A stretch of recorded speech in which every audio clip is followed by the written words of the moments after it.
Welcome back, everyone, and welcome to week 5, producing and exporting tables. In the previous weeks, we've just learned how to import data into R, how to manipulate it, how to change it, how to produce new variables, then how to merge other data into it, how to restructure data, and we're finally at the step where we've acquired enough data management and preparation skills, so to say, to find and produce some state tables that we want to do and produce some analysis. Now, I want to remind everyone that there's basically a big distinction in any type of data analysis or in any type of research project per se. And the difference is between descriptive statistics and inferential statistics. Now, this course only covers descriptive statistics and no inferential statistics. Descriptive statistics is all about trying to describe, visualize, and communicate patterns in your data, right? Describing the world as it is based on the data that you have about the world, right?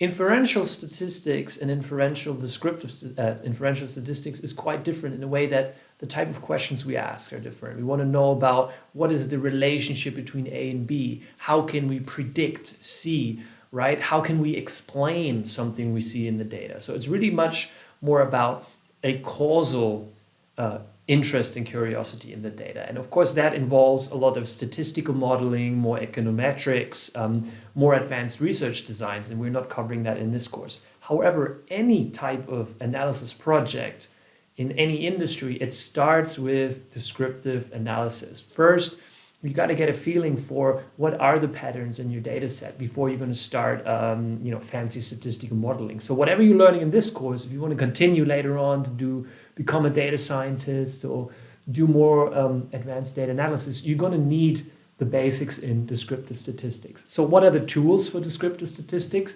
Basically tables and visuals, charts, figures, maps, and so forth. So this is what we're going to cover in this course. In this week, week 5, we're going to produce some tables. And there are different ways to think about different tables. First of all, before producing a quick table, think about what do you actually want to communicate, right? What is at the heart of your table? Don't make it too complex or too fancy. Focus on what you need to report. If it's an academic paper, there are certain standards in what you need to report, a summary table, some basic sample descriptives. If it's another type of project, there might be other standards of what is normal or conventional to report here. You can think of frequency tables as one type of table, and it just shows you how many people are in your data set, or how many countries, how many rows, and how many columns. You summarize what's in your data. And you, for example, compare the frequency distributions between different variables and that sort of thing. Another type of table is a summary table where you summarize a lot of characteristics in your data set. For example, in our data set, we have students at a university. So we could have one table summarizing the student body at our universities with, for example, average grades, their sex distribution, their average age, and so forth, right? So lots of characteristics we summarize in one table. So this is already one useful distinction: frequency tables on the one hand, and then summary tables that are a little bit more comprehensive in nature. Another type of, and I have two visuals here as an example for you. So this is a basic frequency table where you just have the number of male students in course 1 and in course B. And then you usually have row totals and column totals, right? So counting rows. This would be a classic frequency table. You can also display frequency tables in proportions, right? So what is the proportion or the percent of males in course A in course B? So these are the classic sort of short frequency tables.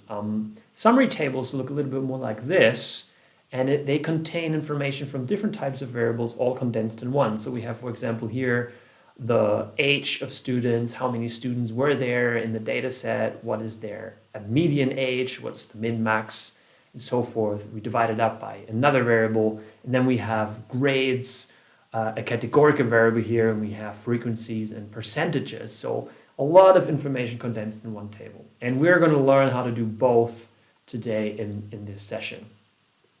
Another useful way of dividing up different tables is to think about the number of variables you're using to prepare the table, right?